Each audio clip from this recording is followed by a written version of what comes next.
जय भीम साथियों, जय भीम।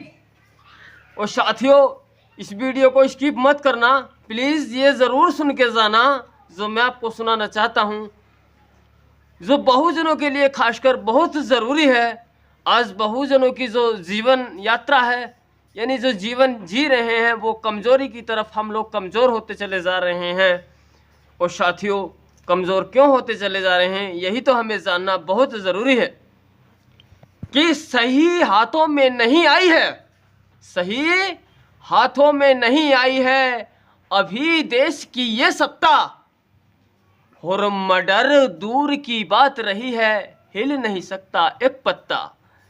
कि साथियों, अभी जो इस देश की सत्ता है, जो केंद्र की सरकार है, वो अभी सही हाथों में नहीं आई है। इसीलिए तो देश में मर्डर हो जाते हैं, रेप हो जाते हैं, अपहरण हो जाते हैं, बलात्कार हो जाते हैं, यौन शोषण होते हैं, इन लोगों के ऊपर लोग मूत रहे हैं, लोग लोगों को पानी छूने पर मार रहे हैं, लोग लोगों को मूछें रखने पर मार रहे हैं, लोग लोगों को अच्छे कपड़े पहनने पर मार रहे हैं। ये वही तो लोग हैं साथियों जिनको 85% कहा जाता है ओबीसी, SC, ST। ये वही गरीब तबका है साथियों जो आज भी ढंग से अच्छा बच्चों को नहीं पढ़ा सकता, यानी अच्छा कोई कार्य नहीं कर सकता अपने जीवन में, क्योंकि इस देश की जो सत्ता है वो अभी अच्छे हाथों में नहीं आई है। इसीलिए इन लोगों का शोषण हो रहा है और मर्डर हो रहे हैं। कि सत्ता उत्तर प्रदेश में बहन जी के हाथों में आई थी साथियों, पत्ता तक नहीं हल सकता था, मर्डर की तो बात दूर रही। यानी जिसके ही दिन ज़्यादा हारते थे वही गलती करता था, वरना इंसान गलती करने को तैयार नहीं था। कि सत्ता साथियों वो पावर है, सत्ता इस देश की जो सरकार है वो पावर है जैसे गुटके में कत्था।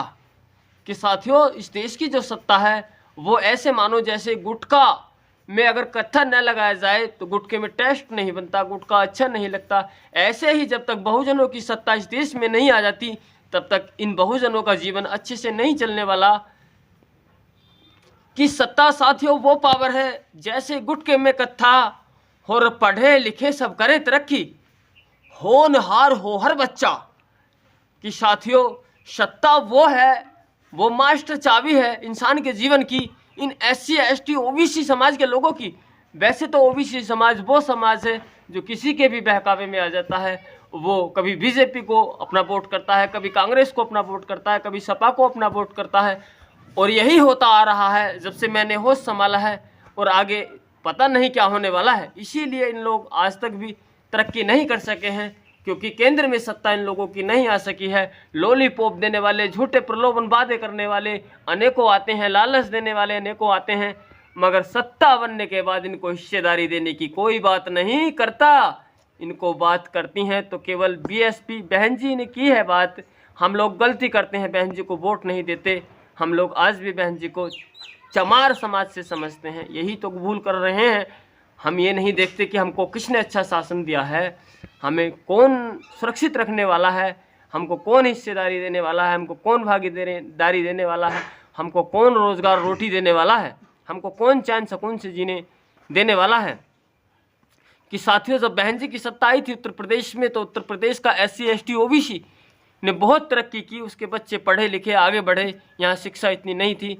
बहन जी की सरकार आने के बाद साथियों, बहन जी की सरकार मानी जाती थी। अखिलेश की सरकार को कहा करते थे मुलायम सिंह की, कि जब मुलायम जी की सरकार आ जाती थी तो बच्चे हाई स्कूल में यूँ ही पास हो जाते थे, और जब बहन जी की सत्ता आती थी तो हाई स्कूल में 3-3 बार बच्चे फेल होते थे, क्योंकि जो पढ़ता था वही पास होता था, और जो लुक्का गर्दी करता था वो पास नहीं होता था, और जो पास होता था वो कामयाब भी होता था।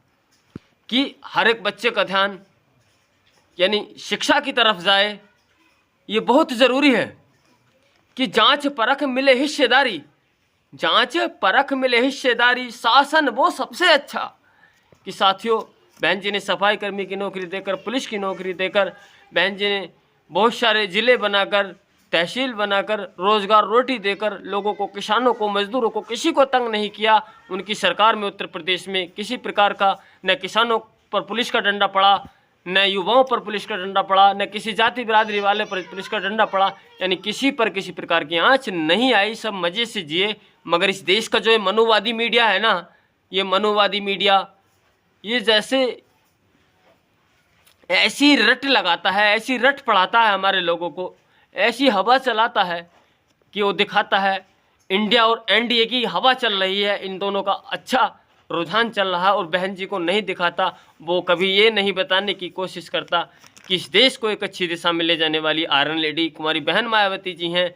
वो चाहता है कि ये सरकार ही ना आए, वो जानता है ये सरकार गरीबों की सरकार है, इसीलिए वो बसपा की सरकार दिखाना नहीं चाहता और हमको वोट देना पड़ जाता है बीजेपी को या कांग्रेस को या सपा को। हम यही तो गलती करते हैं, हम अपने दिमाग से काम नहीं करते, हम लोगों के बहकावे में क्यों आते हैं। यानी ये सर्वे क्या दिखाएंगे जब हम लोग वोट करेंगे तो, कि ठीक ठाक चले जीवन सबका, ठीक ठाक चले जीवन सबका, नहीं किसी को कोई गच्चा। कि साथियों बहन जी की सरकार आती है तो सब हंसी खुशी जीवन जीते हैं, मज़े से जीवन जीते हैं। किसी भी प्रकार की, किसी भी किसान मजदूर जाट गुजर तगा बामन हिंदू मुसलमान, यानी किसी को किसी प्रकार की पीड़ा नहीं आती। पीड़ा आती है तो केवल उन लोगों को आती है जो लोगों का शोषण करते हैं जाति के नाम पर, जो लोगों को सताते हैं जाति के नाम पर, जो लोगों का मर्डर करते हैं, जो लोगों को अच्छे कपड़े पहनने से रोकते हैं, जो लोगों को मूछें रखाने से रोकते हैं, उन लोगों को पीड़ा आती है। और इसीलिए ये लोग नहीं चाहते कि बीएसपी की सरकार आए। साथियों वो सरकार हम सब लोगों की सरकार है। बहन जी ने बहुत काम किया उत्तर प्रदेश के लिए, मगर हम गलती कर रहे हैं आज भी। हमें ये गलती नहीं करनी चाहिए, हमें अपना वोट बसपा को ही देना चाहिए। तो साथियों चलता हूँ, और साथियों वीडियो आपको पसंद आया है तो वीडियो को ज़रूर लाइक कर देना, और पंक्तियाँ मेरी अच्छी लगी हैं तो साथियों कमेंट ज़रूर करके बताना। और साथियों अगर आप नए हैं मेरे चैनल पर तो प्लीज़ मेरे चैनल को बिल्कुल अभी सब्सक्राइब कर दो और बेल आइकन दबा दो ताकि आने वाला वीडियो सबसे पहले आप तक आ सके। जय भीम, जय भारत।